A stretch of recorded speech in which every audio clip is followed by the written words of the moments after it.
오늘 에스겔 11장 말씀에서도 계속해서 환상에 대한 이야기가 나오고 있습니다. 그래서 1절에 보면 주님의 영이 나를 들어올려 성전 동문으로 데려가셨다라고 이야기를 합니다. 거기에 이제 25명, 25명의 백성의 지도자들이 있습니다. 그래서 방백들이죠. 그래서 동문이라는 것은 이제 그 당시에 재판하는 장소, 사람들이 모이는 장소, 그 문 앞 광장이 굉장히 넓었거든요. 그래서 이 사람들이 백성들을 이렇게 치리하는, 재판하는 사람들인 것을 알 수가 있습니다. 그 사람들이 이제 2절에 보면 이들은 이 성에서 악한 마음을 품고 못된 짓을 꾸미는 자들이었다 라고 이야기합니다. 악한 마음을 품고 못된 짓을 꾸미는 자들인데, 그들이 어떤 말을 하냐면 3절에 아직 집을 지을 때가 되지 않았다. 이 성은 소치고 우리는 고기다. 우리는 고기다. 이 성은 소치다. 이게 좀 이상한 말일 수도 있는데 솥을 끓여서 고기가 삶아져 버리나 뭐 이런 생각도 할 수 있는데, 그냥 일반적으로 솥이 고기를 보호하는, 솥이 단단하잖아요. 노쇠 때문에 굉장히 단단하고, 그래서 아무리 쳐도 고기를 건들 수 없는, 그래서 안전하다라는 의미가 됩니다. 그래서 아무리 깨트리려고 해도 깨트려지지 않는 곳, 그것이 바로 우리가 사는 예루살렘이고 우리는 그 안에서 안전하게 거하고 있다라고 이야기를 하고 있죠. 더구나 이들의 믿음이 어떻습니까? 하나님의 성전이 이 예루살렘에 계시는데, 하나님의 임재가 이 성소에 있는데 어떻게 해서 이방인들이 이 예루살렘을 점령할 수 있겠냐, 이런 믿음들을 가지고 있었습니다. 그래서 계속해서 그 이야기들을 우리가 들을 수가 있죠. 그래서 예루살렘은 무너지지 않을 것이다, 예루살렘 망하지 않을 것이다. 실제로 지금 2차 포로 이후에도 망하지 않고 있죠. 아직도 예루살렘 성벽은 튼튼하게 남아있고요. 산성이죠. 산성이고 굉장히 요새처럼 되어 있죠. 또 여전히 성전은 남아있습니다. 나중에 이제 이 환상을 본 후에 4, 5년 후에 결국에는 예루살렘 성이 무너지고 성전도 완전히 파괴되죠. 그래서 아직까지는 멀쩡하게 남아있습니다. 더구나 이때는 우리가 생각하기에 좀 시대적인 배경들을 조금 더 볼 필요가 있는데요. 2차 포로도 되었고 거의 지금 망해간다고 생각되는데 실제로는 그렇지는 않았다고 합니다. 왜냐하면 이 바벨론이 신흥 강국이었습니다. 그러니까 아수르를 무너뜨리고 바벨론이 갑자기 이렇게 부상한 제국이었거든요. 그래서 이 바벨론 자체가 아직 다른 나라를 막 정복하는데 힘을 쏟을 만한 그런 여력이 없었습니다. 그리고 나중에 이 바벨론이 빨리 망하거든요. 실제로 예루살렘을 이제 공격하고 무너뜨리고 남유다를 멸망시킨 후에 얼마 안 있다가 이 바벨론이 망해요, 페르시아에게. 그래서 아주 강력한 그런 제국이었지만 그렇게 자기들이 정복 전쟁을 위해서, 제국이라는 것은 다른 나라들을 막 정복한다는 거잖아요. 그것을 힘을 쏟지 못한 그런 당시 시대적인 배경이 있습니다. 그래서 아직까지도 이집트, 애굽이라고 하죠. 애굽이 굉장히 강성했습니다.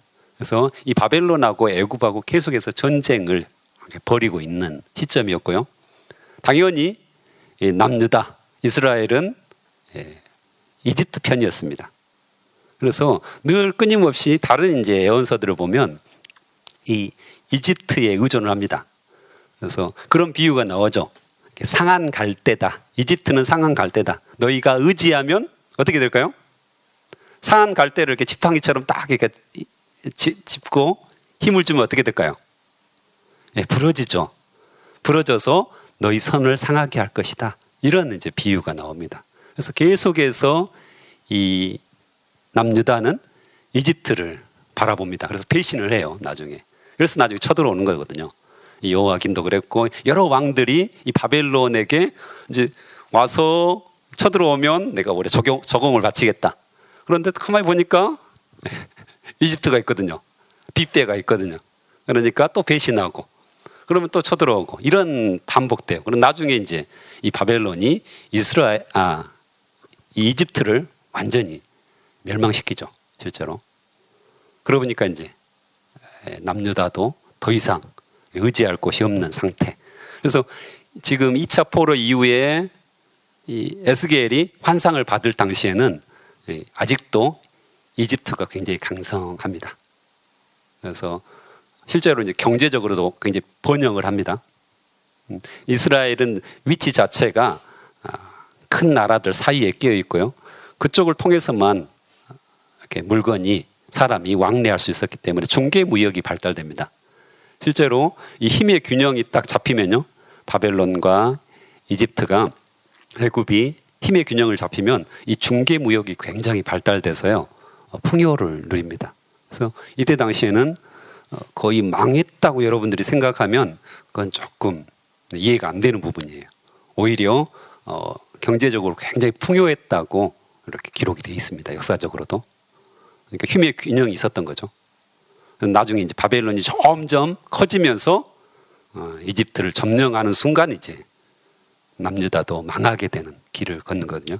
그래서 지금 25명의 백성 지도자들이 괜찮다, 우리 안전하다, 이게 충분히 근거가 있는 겁니다. 우리 안전하다. 우리에게는 이집트가 있고 우리에게는 여전히 이 예루살렘 성, 단단한 성이 있고 여전히 우리에게는 하나님의 성소, 성전이 딱 버티고 있으니까 우리는 절대 망하지 않을 거다. 이 이야기를 하고 있어요. 안전하다. 괜찮다. 그들에게 지금 하나님께서 예언을 하고 또 예언하라. 그러지 않을 것이라는 거죠. 결론은 뭐죠? 9절에 보면 내가 너희를 이 성에서 끌어내어 다른 나라 사람들에게 주고 박해를 받게 하겠다. 11절에도 이 성은 너희의 솥이 되지 않고 너희는 이 성의 고기가 되지 않을 것이다. 그렇죠. 끌어내겠다 이렇게 하면서 그때 너희는 내가 여호와라는 것을 알게 될 것이다. 이렇게 계속 말씀을 하시죠.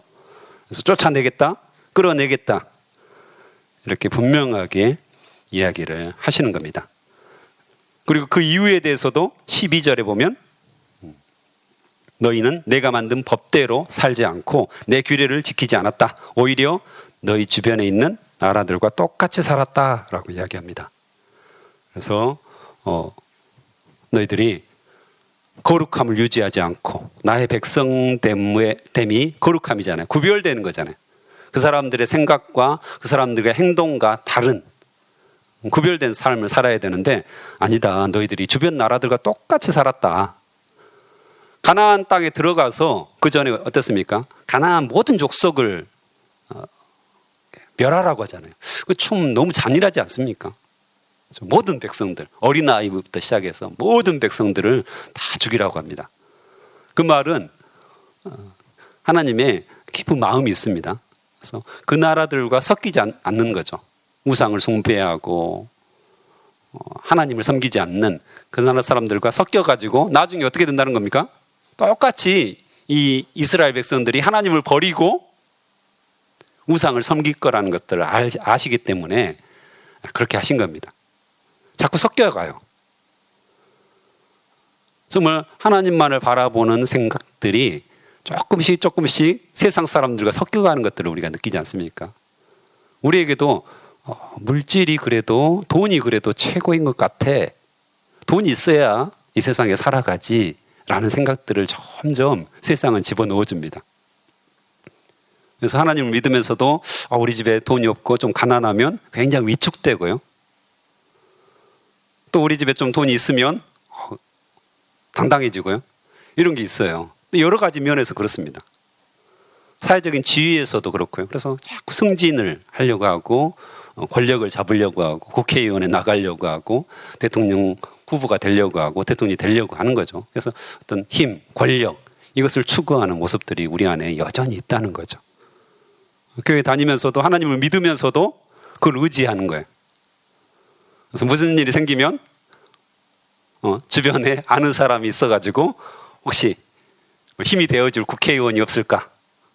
연주를 된다고 하죠. 연주를. 어려움을 당하면 누가 이렇게 재판을 받게 됐다든가. 그렇죠? 예전에는, 요즘은 이제 잘 안 되죠. 예전에는 병원에 누가 아는 의사가 있다든가 하면 순서를 바꿔주는 거죠. 연주를 되는 거예요. 이런 것들 다 이제 섞이는 거죠. 섞이는 거. 우리 집도 이제 제가 이제 사역을 하니까 늘 부족하죠. 그래서 후원을 받으니까 부족하죠. 그래서 아내가 어느 순간부터 일을 하게 됐습니다. 예전에 안 했거든요. 한국에 돌아와서, 필리핀에서 돌아와서 아내가 이제 일을 하기 시작했는데, 처음에 의도는 좋았습니다. 아내가 집에 있는 것보다는 자기 개발을 해야 된다 해가지고 동기부여를 받아서 일을 하기 시작했는데, 최근에 이제 아내가 하는 말이 나 좀 힘드니까 일 좀 이렇게 줄이면 안 될까? 이 말을 하더라고요. 제가 뭐라 했을까요? 맞춰보세요. 네, 웃으신 거 보니까 정답을 알고 계셨을 거예요. 네, 제가 침묵했습니다. 왜 침묵했을까요? 그것도 아실 겁니다. 아내가 일을 함으로써 어떤 경제적인 혜택을 받았잖아요. 근데 그것을 놓치기 싫은 거예요. 분명히 제가 아는 것은 하나님께 의지하면서 나의 모든 삶을 하나님께 드렸고 하나님께서 주시는 것만 먹고 살겠습니다. 이 의식을 가지고 있는데 어느 순간 경제적인 풍요들을 누리다 보니까 그것을 놓치기 싫은 마음이 내 안에 있다는 것을 알게 됐어요. 그래서 안일하게 거기에 안주하는 거죠. 이게 바로 우상 아닙니까? 그렇죠? 하나님보다는 더 섬기는 것, 더 안정적으로 느끼는 것이 내 안에 있다는 것을 알게 된 거죠. 이게 무서운 일이죠. 물질은 필요하죠. 돈은 굉장히 필요한데 어느 순간 나도 모르는 사이에 이걸 의지하고 있는 거예요. 이것이 주는 평안함이 있어요. 이것이 주는 안식이 있거든요. 그것이 하나님보다 훨씬 더 우선되는 거죠. 하나님께 무릎 꿇고 하나님께 온전한 것들을 구하고 그분이 전능자임을 계속해서 인정해야 되는데 나는 어느 순간 돈을 더 인정하는, 하나님보다 더 힘이 있다고 생각하는, 이게 바로 우상이죠. 근데 생각보다 우리 그리스도인들이 많습니다. 내가 인식하지 못하는 것 뿐이죠. 이단에 갔기 때문에 불교에 갔기 때문에 우상을 숭배하는 것이 아니라 여전히 우리 안에 그런 생각이 많아요. 그 생각들에게서 우상을 숭배하는 것이 많다는 거죠. 그리고 우리 행동들, 조금 전에 이야기했잖아요. 누가 재판을 받게 됐다든가 그러면 당장 생각합니다. 누가 변호사지? 누가 우리 친척 중에 판사지? 우리 친척 중에 누가 국회의원이 있지? 누가 연주를 댈 수 있지? 이걸 생각하는 거죠. 오히려 무릎 꿇고 하나님께 긍휼을 구하고 하나님께서 역사해 주시도록 기도하는 대신에 우리가 막 머리를 돌려서 도울 사람들을 찾고 있는, 하나님은 안 보이시니까 별로 도움이 안 돼요. 이게 너무 심하다고 생각하십니까? 근데 우리 마음속 깊은 곳에 그거 있는 거예요. 하나님은 보이지 않으시니까 도움이 별로 안 돼요. 당장 도움이 되는 것은 내 주변에 힘이 있고 빽 있는 사람들, 돈 있는 사람들, 이런 사람들이 나에게 도움이 될 거라고 우리 마음속 깊은 곳에서 그 믿고 있는 거죠. 그래서 그걸 실제로 행동하는 겁니다. 이게 바로 우상이라는 거죠. 의지하는 것이 있다는 거죠. 여기서 이스라엘 백성들, 이 사람들 하나님 안 믿는 사람들입니까? 25명의 사람들? 아니에요. 하나님을 잘 믿는 사람들이에요. 근데 이 사람들이 주변의 나라들, 또한 예루살렘의 그 견고한 성읍, 또 하나님에 대한 그런 잘못된 생각들, 그렇죠? 무조건 하나님께서 우리를 축복하실 거야. 무조건 하나님께서 우리에게 복을 주시고 계셔. 절대 하나님은 우리를 떠나지 않으셔. 그런데 실상은 어떻습니까? 10장에서도 그랬고 오늘 11장 마지막 부분에도 어때요? 하나님의 영광이 떠나죠. 그룹들 사이에 계신 하나님의 영광이 어디로 옮깁니까? 10장에 보면 성전 문지방으로 옮겼다. 자세히 살펴보면 나와요. 그 다음에 성전 문지방에서 어디로 옮깁니까? 성전 안들 동문으로 옮겼다. 조금씩 지금 나가고 있어요. 하나님의 영광이 떠올라서 조금씩 이동을 하고 있는데 오늘 23절에 보면 여호와의 영광이 성 안에서 떠올라 이제 드디어 성의 동쪽 산 위에 머물렀다. 지금 감람산을 이야기하거든요. 그래서 지금 완전히 예루살렘 성을 하나님의 영광이 떠났다는 것을 지금 의미하죠. 성전에서 하나님의 영광이 떠나면 어떻게 되나요? 아무것도 아닙니다. 이건 그냥 건물일 뿐입니다. 하나님의 영광이 그곳에 임재했기 때문에 성전이 되는 것이고 거룩한 것이 되는 것이고 하나님의 아름다운 뜻이 이루어지는 곳이 되는 것이지 거기서 하나님의 영광이 떠나버린 지금 상황, 그냥 이 예루살렘은 그냥 일반적인 시골 성읍이고 그렇죠? 성전은 그냥 돌덩이인 건물일 뿐인 거죠. 아무리 아름답게 치장해도 아름답게 꾸며도 그냥 건물일 뿐입니다. 그래서 다 무너지는 거죠, 나중에. 그러니까 하나님의 영광이 떠났다. 이게 굉장히 중요한 사실이죠. 그런데 우리도 신약에서 뭐라고 하죠? 우리의 몸이 뭐라고 합니까? 하나님의 하나님의 성전이라고 합니다. 우리 몸에서 하나님이 떠난다. 하나님의 영광이 떠난다. 그럼 우리는 아무것도 아닌 거죠. 그야말로 동물일 뿐이고 그냥 육체일 뿐이죠. 아무런 힘이 없는, 아무런 영향력이 없는. 그래서 늘 우리 안에 하나님의 하나님의 영광이 우리 안에 임하는 것들이 그만큼 중요합니다. 그래서 예수 그리스도를 믿지 않는 사람들을 뭐라고 하죠? 죽은 시체라고 말합니다. 안 믿는 사람들 멀쩡하게 보이지만 성경에서는 그냥 말 그대로 시체, 죽음이라고 말하죠. 그냥 걸어다니는 시체일 뿐입니다.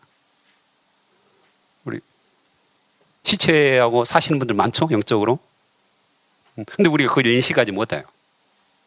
실제로 그런데 성경은 그렇게 말하는데 우리는 그냥 그렇죠? 같이 대화도 하고 때로는 나에게 안식도 주니까 굉장히 높이 평가하는데 실제로는 성경에서는 죽은 사람이다, 영적으로 죽었다, 시체다, 이렇게 분명하게 표현합니다.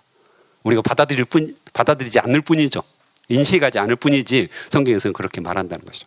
하나님의 영광이 떠나버린 몸, 성전, 이건 아무것도 아니라는 거죠. 그리고 귀한 것도 아니죠. 실제로는 성경에서 그렇게 말해요.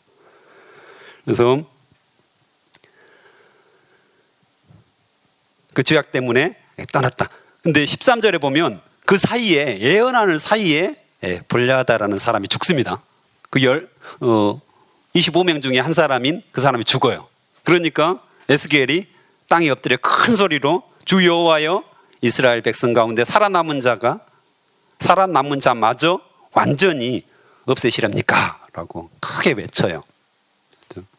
다 죽이겠다는 의미로 지금 받아들인 거죠. 그랬더니 14절부터 드디어 하나님께서 또 말씀하십니다.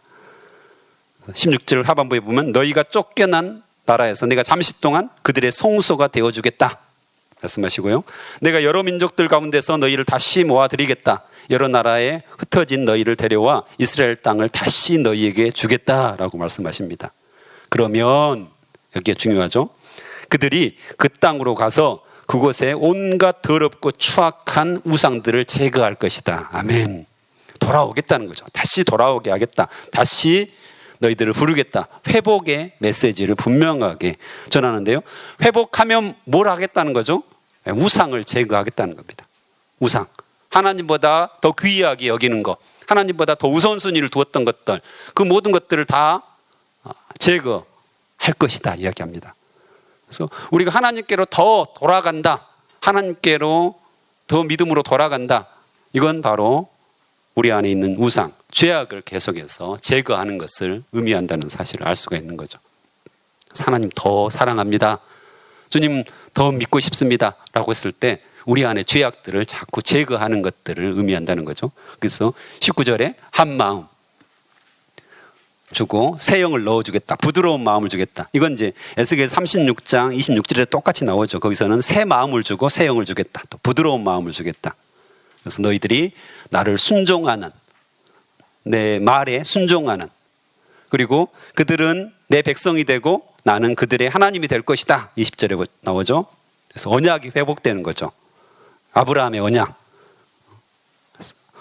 이스라엘 백성들이 내 백성이 되고 나는 그들의 하나님이 될 것이다. 분명하게 이야기합니다. 그래서 언약이 회복되어지고 드디어 하나님의 영광이 드러나는, 다시 돌아오는 그 일들이 일어난다고 이야기하죠. 그래서 그렇지만 이제 지금 현실적으로는 뭡니까? 그건 미래에 대한 이야기들이고요. 현실적으로는 주님의 영광이 떠나버렸고 주님의 영이 나를 바벨론으로 다시 들려 올리셔가지고 보냈다, 이렇게 하고 이야기가 맞춰집니다. 여기서는. 그래서 조금 전에 이야기했던 하나님의 영광이 떠나버린 그 모습, 그럼 안 떠나게 하려면 어떻게 해야 될까요? 하나님의 영광이 안 떠나게 하려면 어떻게 해야 될까요? 하나님의 영광이 뭡니까? 하나님의 영, 하나님의 임재를 의미하죠. 그걸 더 다시 한번 이야기하면 하나님의 말씀이죠. 결국엔 성경 말씀이 우리 안에 들어와 있는 게 바로 하나님의 영광이 우리에게 임한 것이고요. 하나님의 영이 우리에게 임한 것입니다. 그래서 우리가 말씀을 늘 묵상하라고 이야기하잖아요. 또 요즘은 하나 플러스 해가지고 이 100을 추천하고 있잖아요. 이것도 많은데, 지금도 많았는데, 날마다 말씀 묵상하는 거, 학가다 하는 거, 이것도 많았는데 이제 통독까지 하라고 하시네. 네, 괜찮습니다. 넘치는 것은 은혜가 있는 것입니다. 그래서 이 100도 우리 안에 잘 되어졌으면 좋겠습니다. 그걸 통해서 말씀을 자꾸 우리 안에 되새기고 기억하고 자꾸 우리 안에 머물게 하는 거, 이것이 바로 하나님의 영광이 우리에게 임하는 것입니다. 그걸 통해서 하나님께서 역사하십니다. 힘이거든요. 말씀이 우리 안에 계시는 것이 바로 하나님의 임재이고 하나님께서 우리에게 능력을 주시는 거거든요. 다른 것이 없습니다. 그래서 그 말씀을 듣고 우리가 하나님께 기도하고, 그래서 그걸 통해서 하나님의 영광이 내 안에 가득하면 우리에게 힘이 있는 거죠. 돈이 힘이 있는 것이 아니라, 우리 지위가 힘이 있는 것이 아니라, 그것이 능력이 있고 우리를 보호하고 안전하게 우리를 지키는 것이 아니라 하나님의 말씀이 우리 안에 거하면 그 말씀이 우리에게 힘이 되고 우리를 지키시는 능력이라는 거죠. 성경에서는 그것을 분명하게 늘 이야기합니다. 그래서 성경에 수많은 인물들이 예시로 나오는 거잖아요. 예화로 나오는 겁니다. 근데 그 사람들이 다 하나님의 말씀을 깊이 있게 묵상했던 사람이라는 것을 우리가 알 수 있죠. 하나님 말씀을 듣고 순종했던 사람입니다. 그래서 이 100도 우리가 정성을 다해서 주님이 어떤 말씀을 나에게 이 말씀을 주실까, 그래서 계속해서 듣고 또 묵상하고 이런 시간들을 가졌으면 좋겠습니다. 오히려 짧게 임팩트하게 지금 성경을 통독하기 때문에 굉장히 의미가 있더라고요. 다른 이제 저도 성경 통독을 계속 하는데 뭐 족보 이야기라든가 제사 이야기들 나오잖아요. 레위 같은 데 너무 지루해가지고 언제 끝납니까 하는데 이 100은 아주 핵심적인 내용들만 딱 이렇게 가지고 있잖아요. 그래서 이게 쉽게 읽어지는구나, 하나님께서 또 나에게 말씀하시는 게 있구나. 그래서 굉장히 의미가 있더라고요. 그래서 여러분 가정에서 말씀이 머무르는, 할렐루야, 우리 자녀들 안에 말씀이 머무르면 하나님의 영광이 머무는 것입니다. 근데 우리 자녀들이 그 조금 전에 조금씩 하나님의 영광이 벗어난다고 했죠. 그 사인들이 있어요. 우리 자녀들을 잘 봐보세요. 하나님의 영광이 조금 최근에 교회를 안 나오고 있어. 그러다가 점점 다른 일들을 하고 있어. 하나님에게는 별로 관심이 없어. 조금씩 멀어지는, 교회로부터 멀어지는 그런 경험들을 하시는 분들이 있을 거예요. 그러면 이건 경고등이 켜진 겁니다. 경고등이 굉장히 켜졌어요. 그래서 너 이제 컸으니까 네 알아서 해라. 이건 굉장히 무책임한 거고요. 경고등이 켜졌을 때 주님 앞에 다시 무릎 꿇고 주님, 내 자녀에게 하나님의 영광이 여전히 머물게 해주십시오. 하나님의 말씀이 머물게 해주십시오. 듣든지 아니 듣든지 우리가 가르쳐 지키게 해야 되는 거죠. 포기하면 안 된다는 겁니다. 그 영혼이 여전히 하나님 안에 있을 수 있도록. 또 하나님의 영광이 떠나버린 것 같다면 하나님께서는 회복의 메시지를 주시지 않습니까? 다시 모아드리겠다. 다시 이스라엘 땅을 너에게 주겠다. 분명하게 약속을 하셨습니다. 그 약속을 붙드십시오.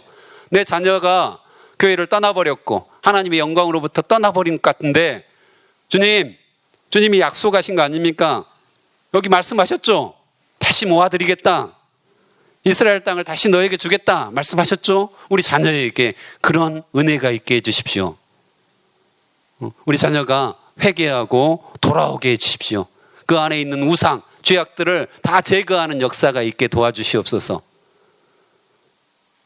이 기도가 우리 안에 든다면 하나님께서는 약속하셨기 때문에 반드시 응답하실 겁니다. 회복하신다고 약속하셨으니까 반드시 우리 모든 가족들을 인도하실 거라고 우리는 확신합니다. 그 믿음, 이 말씀의 근거에서 우리가 기도하기 시작하는 거죠. 그래서 이 시간 우리가 기도했으면 좋겠는데요. 제가 먼저 기도하겠습니다. 하나님 아버지 감사합니다. 오늘 또 말씀하여 주셔서 감사합니다. 이 이스라엘 백성의 지도자들이 안일해져 있고 영적으로 무지해져 있고 우리는 괜찮다. 아버지 주변 나라들을 힘을 의지하고 또 자신들이 가진 것들을 의지하고 또 하나님을 잘못 판단하여서 늘 축복해 주시는 하나님으로부터 하나님이라고 생각했던 그 어리석은 주님께서 아버지요 그렇지 않다라고 말씀하여 주셔서 감사합니다. 우리도 돌아보게 도와주시옵소서. 혹시 나도 우상을 섬기고 있지는 않는지, 혹시 나의 안식과 나의 안일함을 아버지 다른 데서 하나님 대신 다른 데서 찾고 있지는 않는지 늘 살피고 돌아보게 도와주시옵소서. 발견됐다면 즉시 회개하고 돌아오게 도와주시옵소서. 주님, 우리의 자녀들 하나님의 영광이 떠나버리는 그런 일들이 종종 있습니다. 주님, 긍휼히 여겨주시옵소서. 불쌍히 여겨주시옵소서. 그들이 아버지 정말 주님 앞에 다시 돌아오게 도와주시옵소서. 다시 하나님을 찾게 도와주시옵소서. 다시 그들의 마음속에 있는 모든 우상들을 제하여 버리고 주님 앞에 돌아오는 역사가 일어날 수 있도록 주여 축복하여 주시옵소서.